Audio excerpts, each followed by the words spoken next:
तो गुरुवर कहते थे कि उस किसान का एक मटका 20 से चटक गया।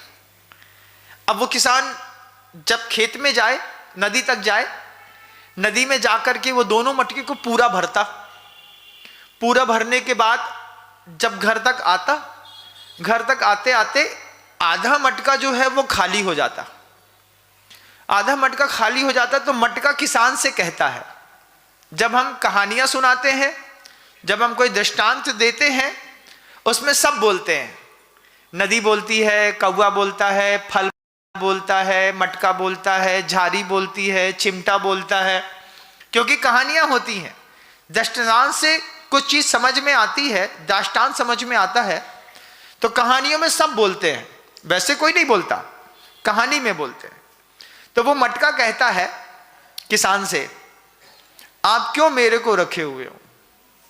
व्यर्थ में आप मेरे साथ मेहनत करते हो और मैं आपको आपकी मेहनत का पूरा प्रतिफल नहीं दे पाता। मुझे दर्द है, आप मुझे लेकर के नदी तक जाते हो, नदी में मुझे भरते हो पूरा, लेकिन घर आते आते तक चूंकि मैं चटका हूं, तो चटकेपन के कारण मेरा आधा पानी बह जाता है, आधा ही पहुंचा पाता हूं। मुझे फोड़ दो, मुझे फोड़ करके अलग कर दो, एक नया मटका ले आओ, आपकी मेहनत सफल हो जाएगी। ये मटका कहता है किसान से। किसान कहता है, तूने ऐसा कैसे सोचा कि तू मेरे किसी काम का नहीं है? चटका मटका कहता है, मुझे दिख तो रहा है आप इतनी मेहनत करके मुझे वहां से यहां तक लाते हो, और लाते लाते मैं आधा खाली हो जाता हूं, मैं आपके किसी काम का नहीं हूं, आप मुझे अलग करके एक नया मटका ले आओ। किसान कहता है उस मटके से, कल तेरे को दिखाऊंगा। दूसरे दिन दिखाता है वो। जाते वक्त का साइड दायां था, लौटते वक्त का साइड बायां हो गया। तो जब किसान उसको लेकर के जा रहा था दाईं तरफ से, तो किसान मटके से कहता, देखो कितना झाड़ जंगल है इस दाईं तरफ, है कि नहीं? है।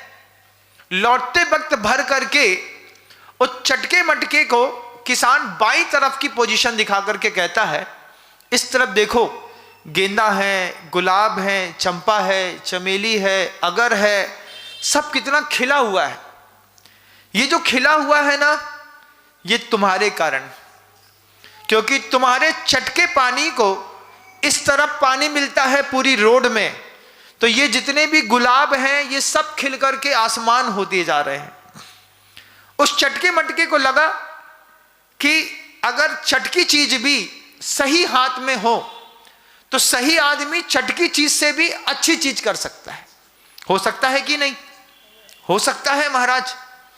चटका मटका ने देखा कि एक तरफ झाड़ जंगल और एक तरफ लौटते वक्त में पूरे रास्ते में गेंदा था। किसान ने कहा, तेरे जहां पे छेद है ना, वहां को मैं ऐसा मोड़ता हूं कि ये गेंदा, गुलाब, चंपा, चमेली, केवड़ा की जड़ों तक वो बहता हुआ पानी व्यर्थ नहीं होता, वहां पर जाकर के उसमें समाता है, और तुम्हारी चटकी जिंदगी से कितने लोगों को नवजीवन मिलता है। ये बात गुरुजी ने हम लोगों को कहानी सुनाई। कहानी सुनाने के बाद कुछ गृहस्थ भी पीछे बैठे हुए थे। गृहस्थों से कहते हैं, आप लोगों की जिंदगी चटकी मटके के जैसी है। चटका मटका क्या है? आधा बह जाता है महाराज, आधा बचा रहता है। तो जो बहता है उसको भी आपका इंटेलिजेंस जो है वो सही बहाव में बस बहा दे। सही बहाव में पैसा आया है पुण्य के उदय में, ये तो तय बात है। अब इसका उपयोग क्या करना है? दुनिया में जितने भी बड़े काम हुए वे सब पुण्य के उदय में हुए। आपने दाल मिल डाली, बिना पुण्य के उदय में नहीं डाल सकते थे, तत्संबंधी उतना पुण्य भी चाहिए था। आपने पेपर की फैक्ट्री डाली, बिना पुण्य के उदय में नहीं हुआ, सारे पाप पुण्य के उदय में होते हैं। सारे बड़े बड़े काम दुनिया के पुण्य के उदय में ही होते हैं। आपका पुण्य तो जबरदस्त है, चटके मटके का। लेकिन वो बहता कहां है? पानी रिस रहा है, पुण्य रिस रहा है, धन रिस रहा है, संपत्ति रिस रही है, बह करके कहां पर गिर रही है, बस ये देख लो।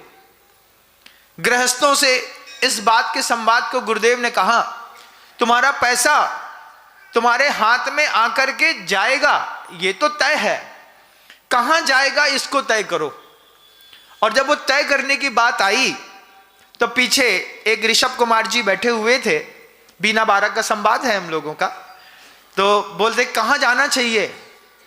आचार्य जी मुस्कुरा करके कहते हैं, अरे इतने दिन हो गए भगवान की पूजा करते करते, अंत में पढ़ते तो हो, क्या पढ़ते हैं महाराज?